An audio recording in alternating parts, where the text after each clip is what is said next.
గత కొన్నేళ్లుగా అంతర్యుద్ధంతో Myanmar అల్లాడుతోంది. Sagging ప్రాంతం విప్లవకారులకు కేంద్రంగా ఉండటంతో ఆ ప్రాంతంలో సైన్యం వైమానిక దాడులకు దిగుతోంది. దీంతో స్థానికులు అక్కడున్న బౌద్ధాశ్రమంలో ఆశ్రయం పొందుతున్నారు. తాజాగా ఈ బౌద్ధాశ్రమం పైన సైన్యం వైమానిక దాడికి పాల్పడింది. ఈ వైమానిక దాడిలో 23 మంది పౌరులు మరణించారు. మరో 30 మంది గాయపడ్డారు. వీరిలో 10 మంది పరిస్థితి విషమంగా ఉంది.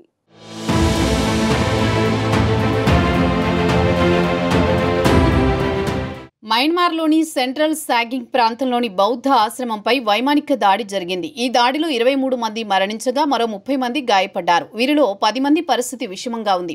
వీరంతా ఆశ్రమంలోని ఆశ్రయం పొందుతున్నట్లు అధికార వర్గాలు వెల్లడించాయి.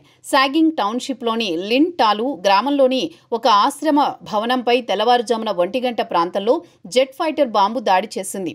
ఈ ప్రమాదంలో 4 పిల్లలు సహా 23 మంది పౌరులు మరణించారు.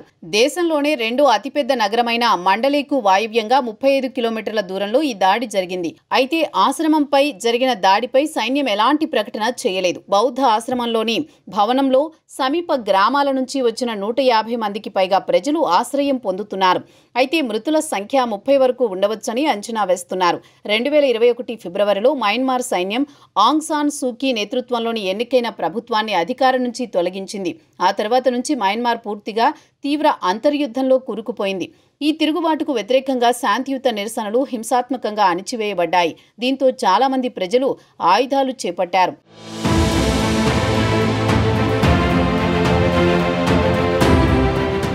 దేశంలోని అనేక ప్రాంతాలు ఇప్పుడు సైన్యం, విప్లవ శక్తుల మధ్య యుద్ధంలో చిక్కుకున్నాయి.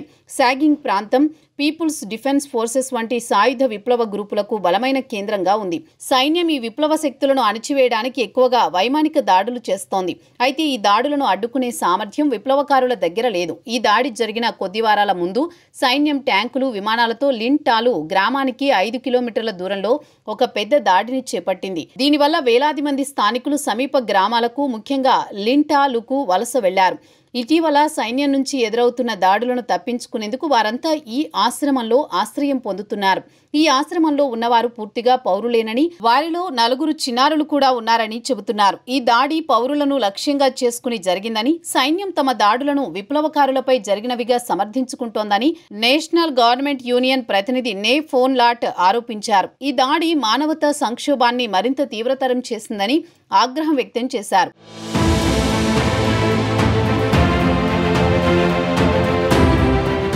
ప్రభుత్వాన్ని కూలదోసి పరిపాలనను తమ ఆధీనంలోకి తెచ్చుకున్న సైన్యం అరాచకాలు సృష్టిస్తోంది. దీంతో అనేక ప్రాంతాల్లో విప్లవకారులు ఆందోళన బాటపట్టారు.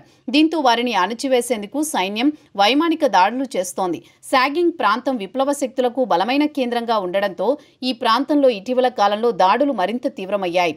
2023 ఏప్రిల్లో సాగింగ్ ప్రాంతంలోని పజిగ్వి గ్రామంలో జరిగిన ఒక వైమానిక దాడిలో 160 మంది ప్రాణాలు కోల్పోయారు. అందులో ఎక్కువగా చిన్నారులు మరణించారు. ఈ లిన్ టాలు దాడి కూడా ఇలాంటి దాడుల శ్రేణిలో భాగమని నిపుణులు భావిస్తున్నారు. సైన్యం ఈ దాడుల ద్వారా పౌరులను భయపెట్టి విప్లవ శక్తులకు మద్దతును తగ్గించాలని ప్రయత్నిస్తోందని ఆరోపణలు వినిపిస్తున్నాయి. ఈ ఏడాది చివర్లో జరగనున్న సాధారణ ఎన్నికలకు ముందు సైన్యం తమ ఆధిపత్యాన్ని చాటుకోవడానికి చేసిన ప్రయత్నమని విశ్లేషకులు చెబుతున్నారు. ఈ ఎన్నికలను సైన్యం తమ అధికారాన్ని సమర్థించుకోవడానికి ఓ మార్గంగా ఉపయోగించుకోవాలని చూస్తోందని, అంతేకాకుండా సైనిక పాలనను సాధారణీకరించే ప్రయత్నంగా చూస్తోందంటున్నారు.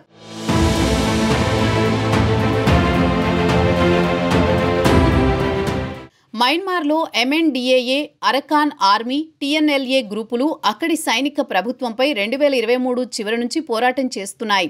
వీటిని 3 బ్రదర్హుడ్ అలయన్స్ అని పిలుస్తూ ఉంటారు. బంగాళాఖాతాన్ని ఆనుకుని ఉన్న రఖైన్ ప్రాంతంలో మయన్మార్ సైన్యాన్ని అరకాన్ ఆర్మీ ఎదుర్కొంటుండగా, చిన్లో పోరాడుతున్న చిన్ బ్రదర్హుడ్ అలయన్స్ CBAకి అరకాన్ ఆర్మీ మద్దతు ఇస్తోంది. ఇక చైనా సరిహద్దులోని షాన్ ప్రాంతంలో TNLA, MNDAAలు పోరాడుతున్నాయి. ఇప్పటికే భారత్ బంగ్లా సరిహద్దులోని రఖైన్ ప్రాంతమంతా ఇప్పుడు అరకాన్ ఆర్మీ చేతుల్లోకి వెళ్లిపోగా, చిన్లో 85% CBA అదుపులోకి తీసుకుంది. మరోవైపు మయన్మార్లో 2021 నుంచి జరుగుతున్న అంతర్యుద్ధం దేశంలో తీవ్ర మానవతా సంక్షోభానికి దారితీసింది. లక్షలాది మంది ప్రజలు స్థానిక గ్రామాల నుంచి వలస వెళ్లిపోయారు. వేలాది మంది పౌరులు సైనిక దాడుల్లో మరణించారు. సాగింగ్ ప్రాంతంలో జరిగిన ఈ దాడి ఈ సంక్షోభాన్ని మరింత తీవ్రతరం చేసింది. ఆశ్రమాలు, పాఠశాలలు, ఆసుపత్రుల వంటి పౌర స్థావరాలపై జరుగుతున్న దాడులు ఆందోళన కలిగిస్తున్నాయి. ఈ దాడి తర్వాత స్థానిక గ్రామస్తులు, బౌద్ధ సన్యాసులు శిథిలాల మధ్య బాధితులను రక్షించే ప్రయత్నంలో నిమగ్నమయ్యారు.